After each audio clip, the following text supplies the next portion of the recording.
served as mayor and currently as vice mayor of Beverly Hills.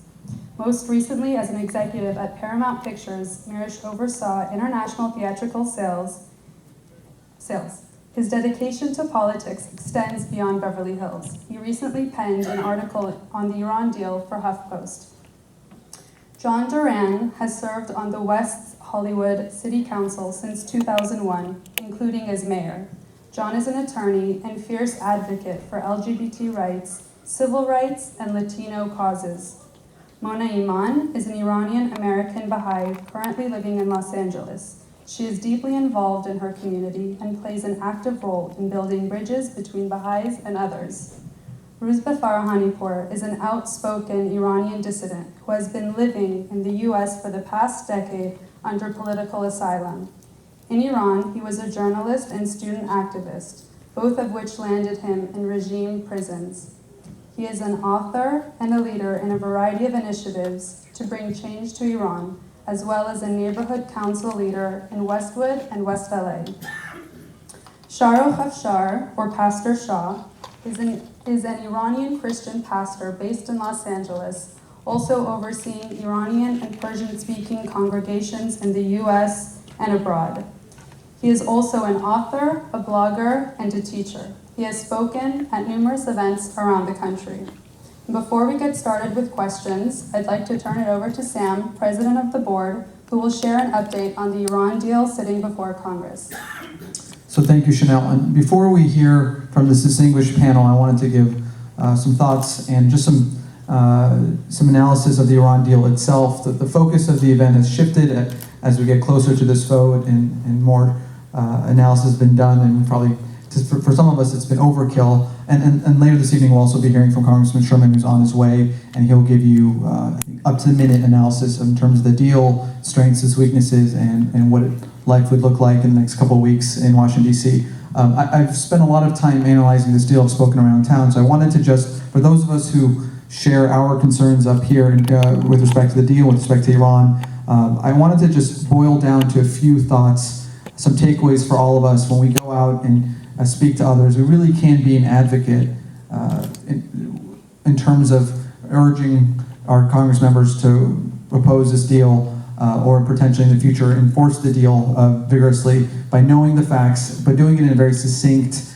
and fact-based way. So we've all heard about the potential benefits of the deal with respect to enrichment and the centrifuges and inspections, but the key drawbacks that we should all be aware of and that I think we should all have in our back pocket when discussing this are several. First is the idea that Iran is not dismantling its nuclear infrastructure, which means that the deal does not permanently block all pathways to a nuclear bomb, as some are advocating that it does. So there's no dismantlement. Second, which is really important, is the duration of the deal.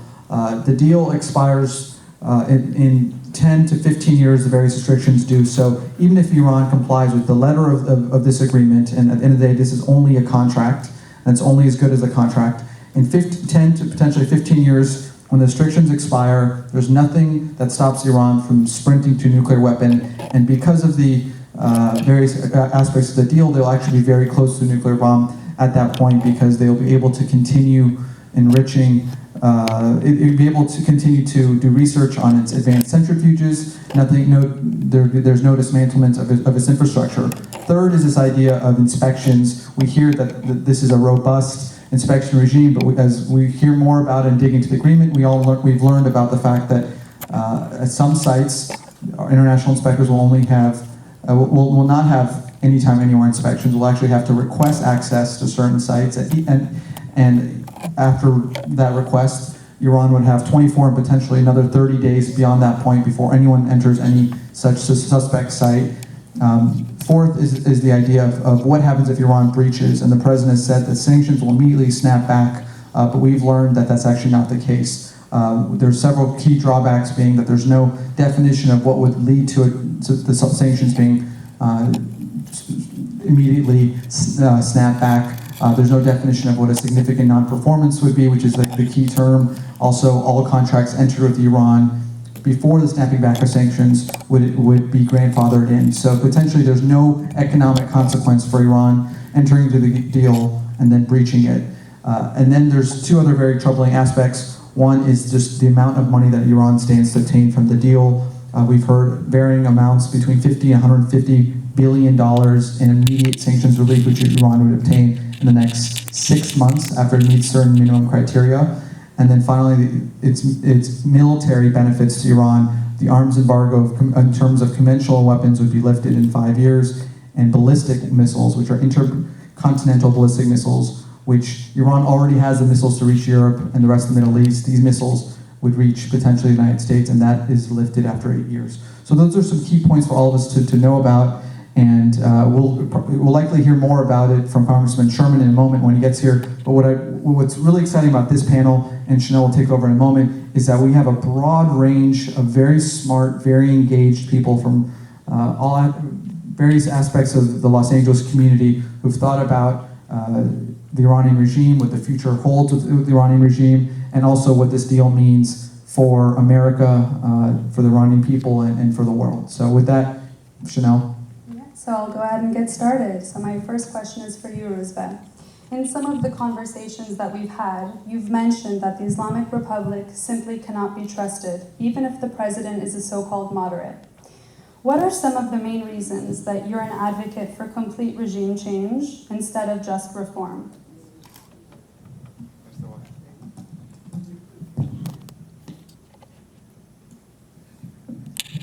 First of all, thank you for inviting me and joining you in this panel. This regime in general and in detail, that cannot be trusted. In last 37 years, everybody with everything different angle trust this regime. They were loser on the conversation or dealing with this regime. The so-called President Rouhani, that's the person personally ordered to arrest me and my friends and cracked on the student uprising on 99.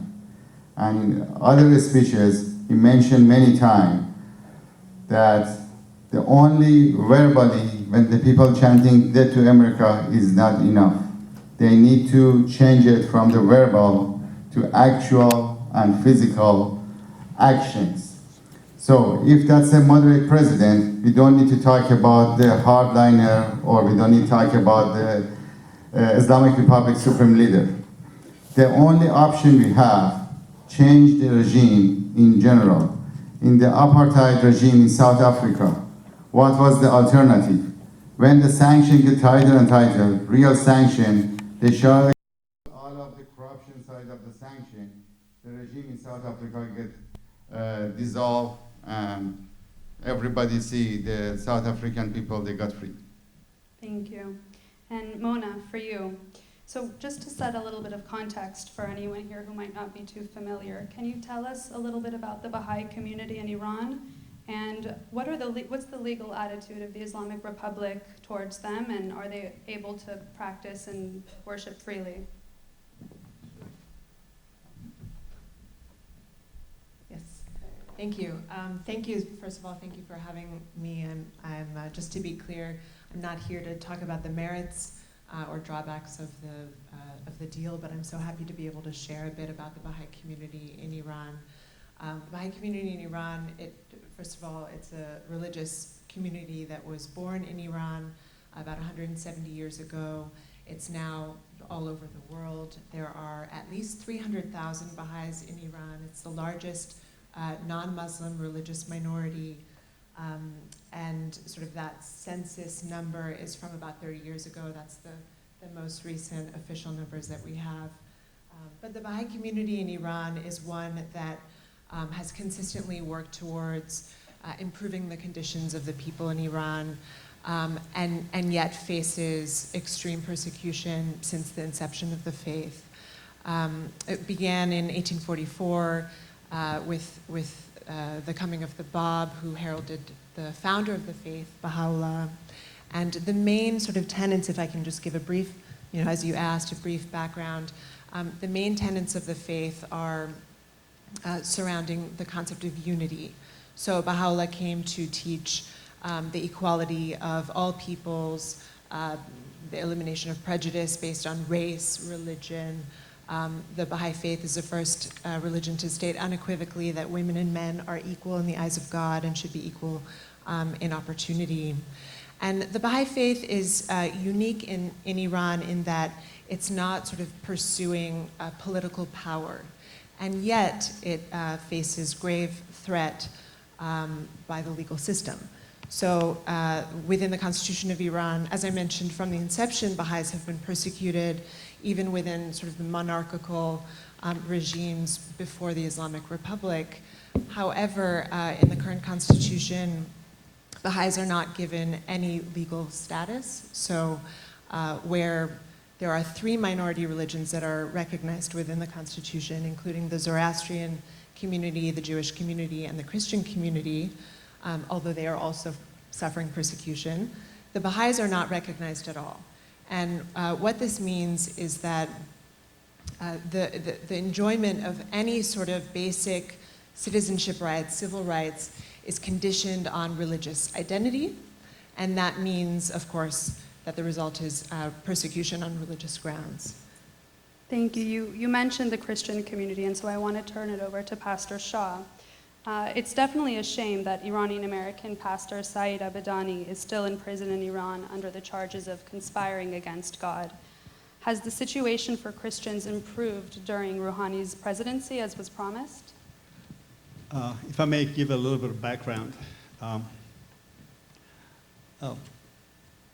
When you talk about Christians in Iran, most people think about the Assyrians and Armenians, who are traditional Christians.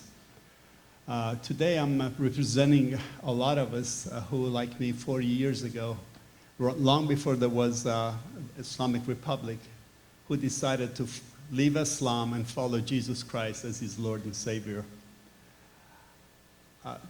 At that time, I could count on one hand how many of us there were who had left Islam, Iranians who had left Islam. Today, Iran is the fastest Muslim country coming to Christ.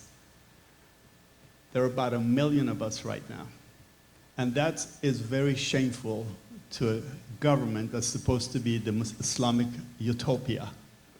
And that's why we suffer a lot, because we are murtad. We have left Islam, we are apostates. We have left Islam to follow Christ. Nothing has changed since this deal. People thought that if Rouhani comes to power, things will change. As my brother here said, when I heard that President Obama said, I'm stretching out my clenched fist to the Iranian government, I said immediately, sir, you better count your fingers afterwards, because they will steal them. That's how much you can trust this government. Nothing has changed. In fact, I don't know if there's another question you're eventually going to ask me, or this is the last one, but I'm going to throw in some statistics here, if I may. Just a few, we have very limited time. Yes. Iran has executed almost 700 people since January. By the end of the year, Iran will reach 1,000. Next to China, we're second. Since Rouhani came to power, this has gotten worse. In fact, it's gotten doubled. So if you think Rouhani is going to be different, Rouhani has to answer to Khamenei. He's a nobody. And no, nothing's changed. And Pastor, can I ask you just as a follow-up? Sure. How is that message getting out sufficiently? Is our government in our Judeo-Christian country, which is at its core, understanding the threat to the Christian community? And you mentioned Rouhani. There's this idea that this is a moderate government and this is the opportunity to make change. How can we dispel the that difference myth? between moderate and a radical is one will kill you with automatic and the other one is semi-automatic. There is no difference there. No, I don't think it's getting out. When I see the Jewish community rising up because some misfortune has taken place somewhere in the world, I admire you. And yet, there are so many of us suffering around the world at the hands of Muslims, and there's so little said. In fact, our media today is supporting Islam more than they're supporting the Christians. I'm sorry, I don't want to get into soapbox. Yes, no, it's not getting out. They don't understand what it means for me to have my dad getting pulled into the police department, for lack of better words, because his son had, you didn't raise your son right because his son is a Christian now, so no, sir, it's not getting out well. I'm sorry. Mona, I wanted to turn it over to you. You had mentioned that there's no legal standing for Baha'is in Iran, and I wanted to ask, what are some of the quote-unquote crimes that Baha'is have been accused of, and what's some of the resulting punishments that they've received? Sure, that's a good question. In the first decade since the Islamic Revolution, the government has sort of really targeted the Baha'is in a very blatant, obvious way with executions, torture, imprisonment, and of course all of that continues today. But what's interesting is that we've seen a shift in the way that the government is targeting the Baha'is. So in part as a result of international pressure and international condemnation, the government has sort of shifted from this blatant religious justification to searching for more secular justifications for the persecution. And so we see Baha'is are arbitrarily arrested and detained, and from a variety of ways, whether it's through family law and other sort of persecutions. But when they are detained and a charge is given, it's some bogus sham charge, such as insulting Islam or espionage for Israel. If some of you may know that some of the important Baha'i holy places are in Haifa in Israel, and that's the center of the administrative order. But there's these sort of bogus charges that are searched for that really have no meaning. And so Baha'is, as you mentioned, apostasy is a major issue, although apostasy is not codified within Iranian law, because the constitution establishes Shia Islam, the 12-er Jafari school of Islam, as the official state religion. You find that the government and the judiciary has free reign to determine whether apostasy has occurred. And if you take that as sort of the definition of apostasy being the severing of ties from the Islamic community, then anyone who has become a Christian or who's become a Baha'i on the presumption that their ancestry is Islam is considered an apostate, and of course that's punishable by death. So there's a variety of charges and a variety of crimes that Baha'is are scapegoated. Just to mention the Yaran, if some of you are aware, the 7-member ad hoc leadership group in Iran that was arrested in 2008, they are serving 20-year sentences, all of them, each 20-year sentences, and that's the longest sentence of any prisoner of conscience in Iran, just for being Baha'is. And that occurs across the board. There are Baha'i teachers. There's about 13 Baha'i teachers who are in prison today serving 4 to 5 year sentences merely for teaching non-religious subjects, humanities, sciences, maths, to the Baha'i students who are systematically denied access to higher education. So there's a variety of ways that the government scapegoats the Baha'is and comes up with these trumped up, bogus charges to persecute and imprison them. And of course, these issues are relevant because this is the regime that we're entering into an agreement with, and we'll hear from Council Members Mirish and Duran in a moment. One more question for Rouzbeh, which is, one of the great tragedies is that in 2009, the people of Iran, 2 million Iranians risked their lives in the hopes of changing the Iranian government for the better, for freedom and democracy. Can you give us a sense of where are those people, and does this deal cement this regime in power forever, or is there any merit to the president's argument that with some trade and with some diplomacy, this regime can moderate in the next 10 years? Unfortunately, in 2009, you mentioned, let me give you a little background. The people used the excuse of the election show in Iran and came to the streets and uprised against the regime. And quickly after the election show, the uprising changed to the people target the whole regime, and the people asked for regime change in the streets. Even though the Neda Agha Sultan, everybody knows today, she was shot in the streets and killed in the street. Her parents testify on the different international media. She didn't vote. She was opposed to the regime, and her family never voted in the Islamic Republic. But as you saw, all of the international media, including the Fox News, during the time, changed all of the story to the supporter of the moderate people in Iran. They changed all of the story to the green flag or green belt in the Iran, and they call it starting the Arab Spring, even though Iran is not part of the Arab world, but they call it as starting the Arab Spring. And they spend billions of dollars on the advertisement and the international media to promote the reformists and the people like the Mousavi or Karoubi to get this ridiculous deal 8 years sooner. Unfortunately, after the 8 years, we are back to that point with the international communities to reach the agreement. They just changed the model of the dealing with the Iran. They create a new halal Chinese model to remove the human rights issue off of the table and just talk about their own interests. Regardless, the people, what they want, the people, and what's the interest of the international community, and what's the interest of the national security for United States and Iran's neighbors. So with that, I'd actually like to turn it over to the council member and vice mayor to discuss this from a bit of a local angle. So council member, today actually, in fact, you authored a powerful piece in The Advocate titled An LGBT Perspective on the Iran Nuclear Deal. In it, you raise concerns about the deal, you express your outrage about Iran's treatment of its people, especially the LGBT community there, and you urge Congress to reject the deal. What inspired you to speak up about this issue? All right, thank you. So just a little background. Since you did a little background, I'm going to do a little background. Before I became a civil rights lawyer and a mayor of the city of West Hollywood, 3 times, John, 3 times. My first job was shooting hippopotamus on the Jungle Cruise ride at Disneyland.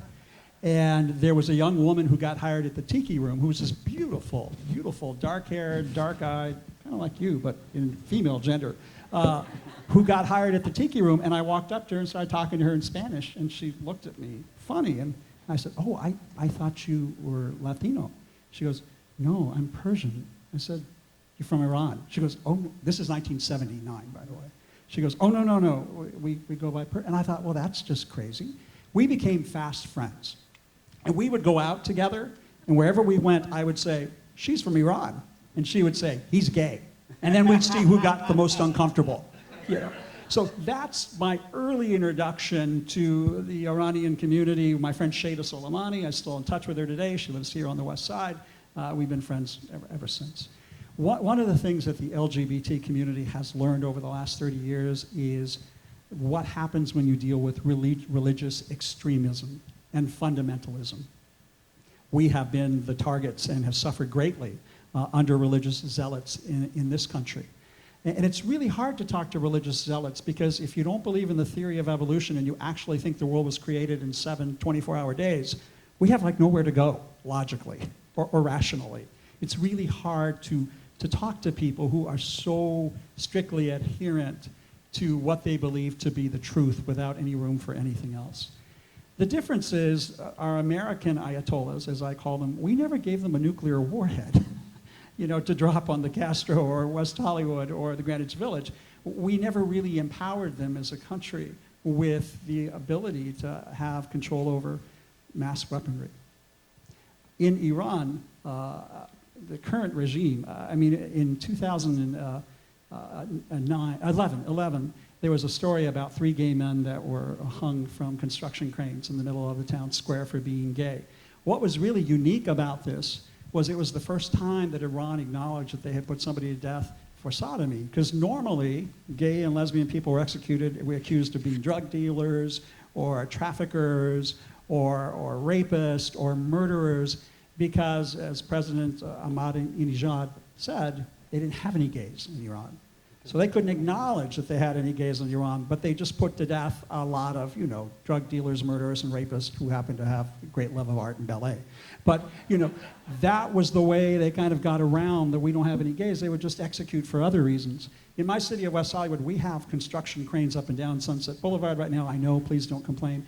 But, in Iran, people are hanging from gallows in construction cranes, and a lot of them are gay and lesbian people. In the last 30 years, 30 plus years, the BBC has estimated between 4,000 and 6,000 gay and lesbian people have been executed in Iran for their sexual orientation. The current regime has a practice of mandatory gender reassignment. Now, that used to make people glaze over when I said that, and now because of Caitlyn Jenner, everybody kind of understands what gender reassignment surgery looks like. But when it's mandated against your will, because they want gay people to fit into Sharia law. They want them to fit into traditional male and female and same gender relationships are threatening to Islam, and there's no room for that.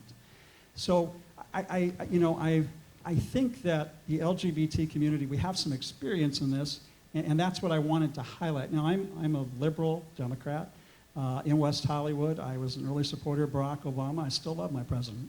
Notwithstanding that, I think the policy is just wrong. And it places Israel at risk. It places moderates in Saudi Arabia and Kuwait and Iran at risk. There are just too many good people that are being placed at risk with this deal. And what the person said at the beginning, unless we, reasonable voices, speak out, the silence will be assumed to be that we agree, that we acquiesce in the deal.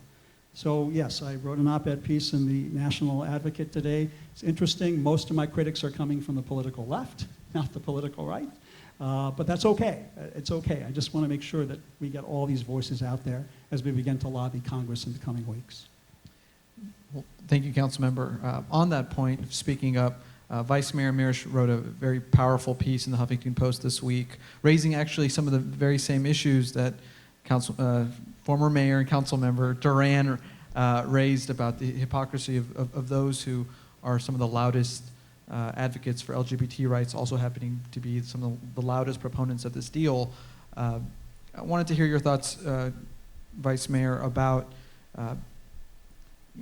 what do you think this deal means locally, nationally for America, and also can you give us a sense of, you have a European background, they're viewing this deal very differently, and it's troubling how excited some governments and businesses are to tackle that market. Can you give us a sense of some insight into these issues?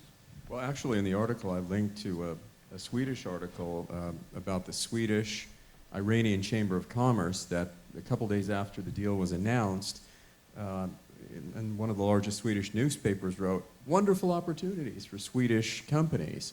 So this is being sold in Europe as, hey, Iran is back and open for business and make money. It's a very corporatist way of looking at things, and it's very interesting that groups like MoveOn.org that have been vocal but not as vocal as they are in support of this and opposing the TPP, which would, and I have my own issues with TPP, but which would open free trade with a lot of Asian countries.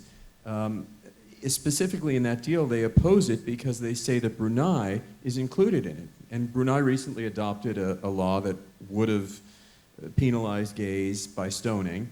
They've actually never implemented it, and as John Duran pointed out, Iran has many times. And yet these same people are in favor of lifting of sanctions and effectively opening up free trade with Iran. It is the most hypocritical thing you can possibly think of. From our perspective locally in Beverly Hills, we've long had a policy of divestment in Iran. We have a large Iranian, American, and Jewish community in our city, and rightly we're very concerned about what's going on there.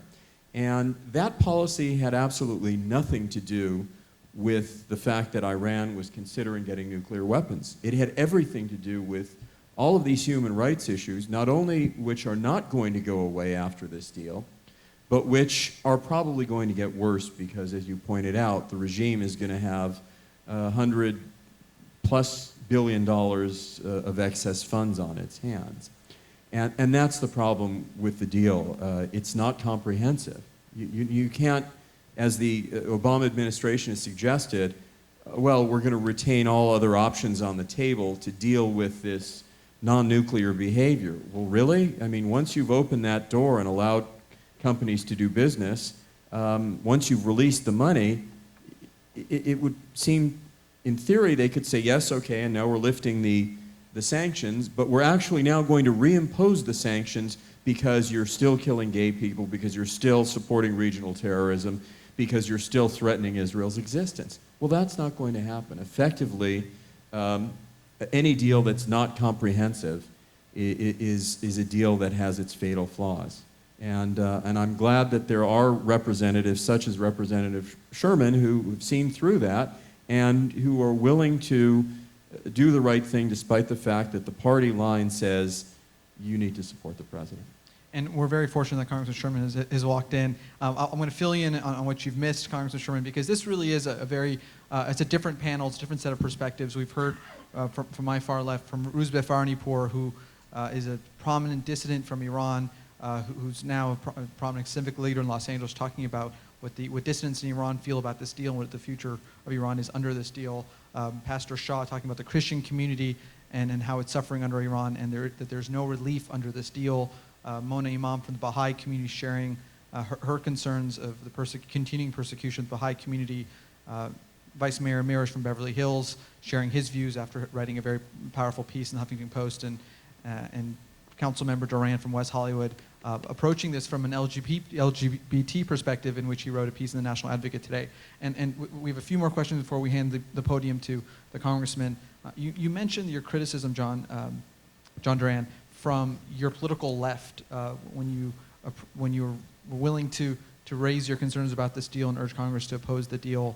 And that seems to be ironic in some ways that, as you mentioned, that the LGBT community that should really be concerned about LGBT rights in Iran are not viewing this deal from that lens. What will you, when you get this criticism, what will you be telling them, and how can we focus the attention of those leaders on these issues and change the subject of the debate to help the LGBT community in Iran? I always like to quote Will Rogers on this when he said, I don't belong to any organized political party, I'm a Democrat. You know, I always remind people of that quote because I think when people walk in lockstep with a political party, you're just in trouble of walking right off a cliff. And so I've been responding to emails as I can today because I've been getting a lot of feedback from people in West Hollywood and around the country, and to remind them that they cannot turn a blind eye to the human rights violations that are occurring in Iran in the interest of supporting the president that they love and admire. In fact, you know, when presidents are not questioned, we end up with, you know, policies like the Bay of Pigs in Cuba when President Kennedy wasn't questioned by the Democrats. So to question leadership is truly an American ideal, you know, and it really shows those of us that belong to the same party as the president, when you question the president, you're told you're going to be cut off from, you know, special cocktail parties or whatever. You know, it's an opportunity to show maybe a moment with some political courage to say, but it's not right. And I applaud you, Congressman Sherman, for having the chutzpah to do that as well.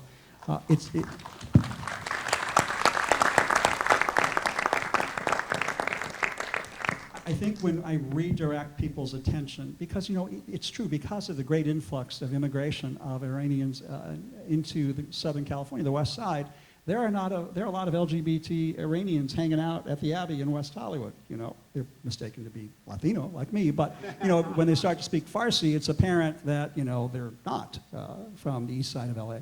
And so people are becoming more familiar with part of the diversity of Los Angeles with having people who speak Farsi and are from Iranian families, and they understand that. And then when we humanize that and think about, because there are LGBT Saudis in Southern California and Kuwaitis, and I'm sure from Bahrain as well. But, you know, when people are beginning to see the diversity within the LGBT community, it makes them rethink and remember that, you know, whether it's happening in Iran or some of the other human rights violations occurred in the past against LGBT people around the world, it's important to take a stand for that and not to just walk into lockstep with this current administration. So I think for the most part we'll weather it, and the protection of Israel I think is really important to the city of West Hollywood about 30% of my constituents are Jewish as well. And so, I think that ultimately people will see this as not a question of left or right. It's really a question about taking a stand for principle. And I think we would all agree that the human rights violations in Iran are abysmal and shouldn't be tolerated. And we need to also bring that up along with all the other bad deal points of the deal. And just the last question for this portion of the evening, and this is for both of you.